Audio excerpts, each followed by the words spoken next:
Temos a Isabel Mega para falar conosco sobre esse assunto. Isabel, e também indo nessa linha que há pouco questionava o Pedro sobre repercussão jurídica e política. A começar pelo lado jurídico, Isabel, em que medida esse caso Zambelli abre mais espaço para o Supremo adotar medidas cautelares mais duras em outras ações?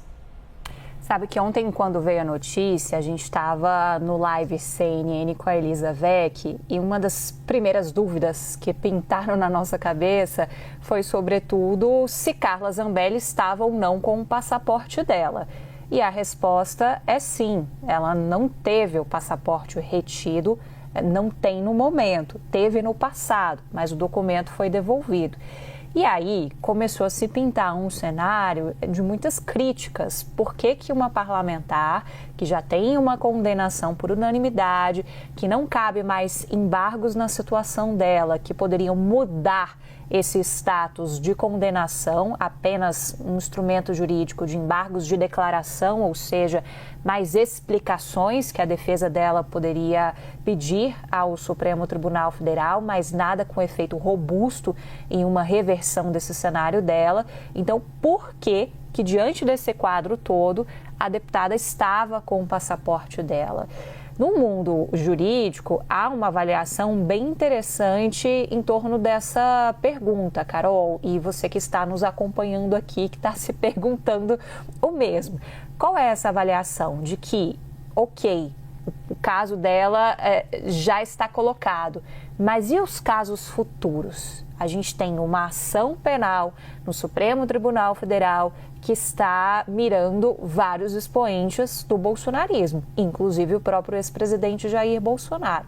Então, há uma visão de que o que acontece com Carla Zambelli pode justamente abrir brechas para o Supremo dizer, olha, a partir de agora eu vou colocar cautelares em relação aos próximos casos envolvendo políticos. E aí a gente pode deixar dessa maneira genérica de fato. Porque quando a gente não fez isso, olha o que aconteceu com Carla Zambelli. Tem muita dúvida se juridicamente a gente pode tratar de fato como uma fuga.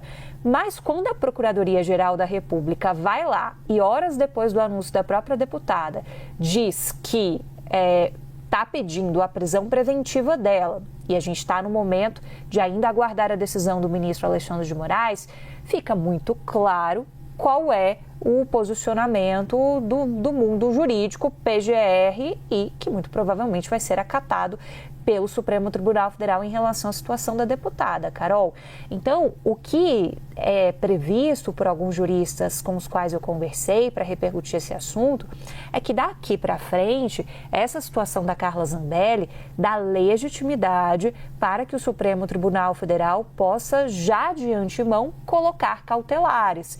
E podem ser diversas, pode ser tornozeleira eletrônica para monitorar as andanças dessas pessoas que sofrem uma condenação, pode ser a retenção do passaporte, pode ser a proibição de acessar redes sociais e por aí vai. Você vê que no discurso da deputada Carla Zambelli, ela manifesta um certo cuidado com esse passo a passo, até porque diz que as redes sociais dela, por exemplo, vão ficar sob a tutela de familiares, não mais com elas. Então, é um efeito interessante, Carol, que a gente vai ter que acompanhar as próximas decisões para ver como é que vai ser o comportamento da Suprema Corte.